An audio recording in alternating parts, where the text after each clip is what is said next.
This is a quick video covering literary terms for characters and point of view. First off, what are they? A character is a reasonable facsimile of a human being or a verbal representation of a human. You can find characters in all literary works, including fiction, poetry, and drama. Point of view is the perspective from which the story or poem is written from. So the speaker, narrator, persona, or voice that has been created by the author in order to tell the story. One of the biggest misconceptions out there is that the point of view is from the author himself or herself, and that is not the case. Edgar Allan Poe did not, for example, kill people in order to write his story. So it's not him is the I character, it is a character he has created. First off, let's start with characters and give us some types and categories for them. So types of characters, we have round characters. These are characters that are three-dimensional, rounded. They're authentic, memorable, original. They tend to be very true to life, and they demonstrate things that are individual and unpredictable. An example of this is Shrek, if we're going with Disney characters. Round characters tend to be dynamic. They're not always dynamic, but they do tend to be dynamic. That is, they change or adjust to their circumstances. So Shrek is an example of a round character because he adjusts to the circumstances in the story and he softens a little bit by the end and he finds love. So he's a different character by the end of the movie. Round characters also tend to be the protagonist. The protagonist, if you remember, is the central or main character. This is a better term than using the word hero. The opposite of a round character is a flat character. This is a character that is not complex, it's simple and one-dimensional. A degree of the flat character might be static. You can have round characters that are static, but flat characters are pretty much always static. And this would be a character who begins where or ends where they begin. There's a lack of growth, usually from a lack of knowledge, that is, they don't learn anything. They tend to be insensitive. A lot of bad guy characters, example would be Gaston from Beauty and the Beast. These types of characters, they highlight the development of the round characters through their lack of growth. Additionally, we have what's called stock characters, and these would be characters who are representative of their class or group. For example, a greedy politician, a henpecked husband, something like that would be a stock character. These characters you see over and over again in fiction. And finally, we have stereotype characters. This is a degree of a stock character, so typically it's worse than a stock character.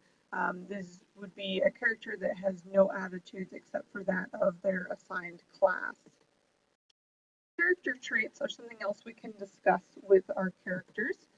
Character trait is a quality of mind or habitual mode of behavior in a character that is evident both passively and actively. For example, a character might never repay money. They might be very reliable. They might avoid eye contact, things like that. So they're both positive and negative things. And these are things that you see in a variety of ways. Sometimes the character actively does them in passive movement or maybe a way they say dialogue. If a character is a primary characteristic, then we call this a prominent trait that they might have. Sometimes they're aggressive, sometimes they're lazy, ambitious, or serene would be good descriptive words.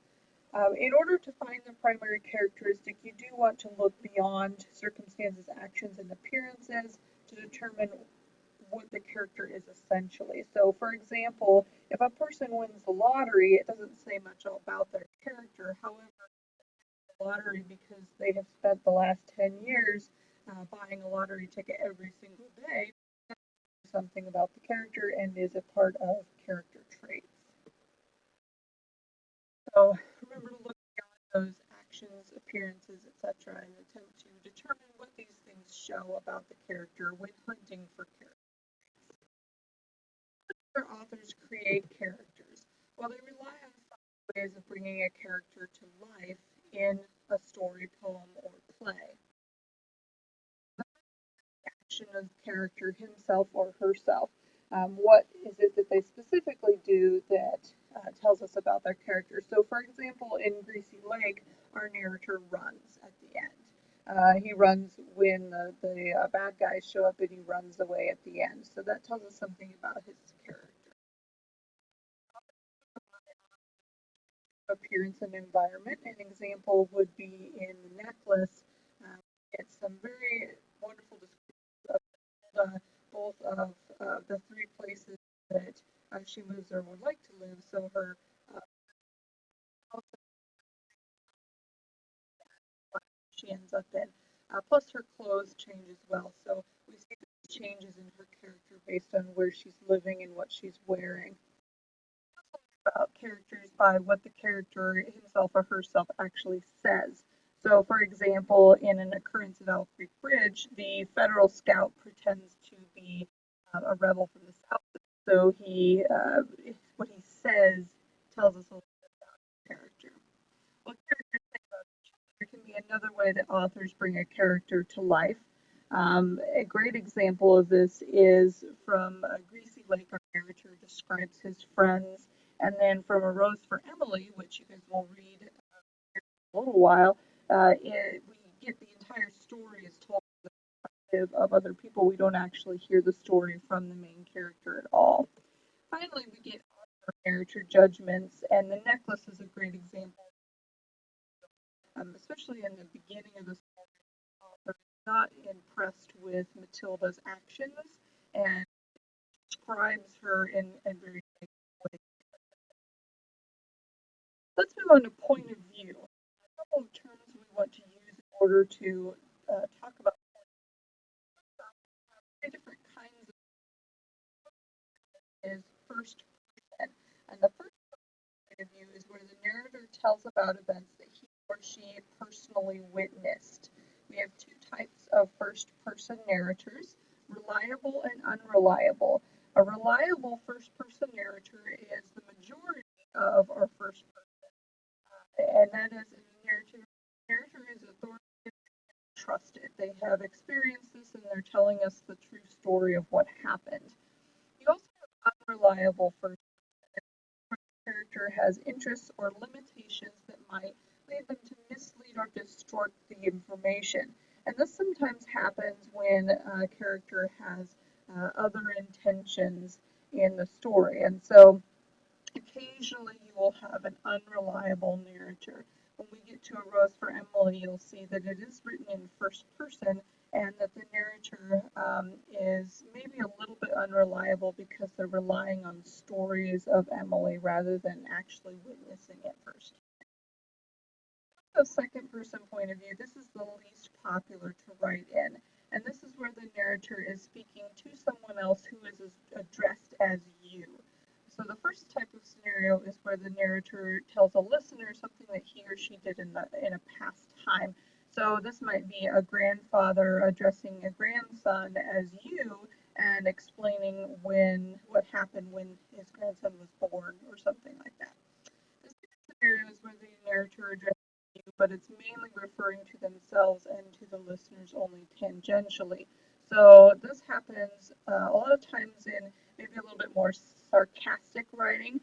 So Lori Moore has written a story called How to Become a Writer, and she explains how to become a writer, perhaps in a little sarcastic way, and she's addressing someone as you. And as you read the story, you start to realize that she's actually talking about her own experience as a writer, but she's referring to the reader directly as a you.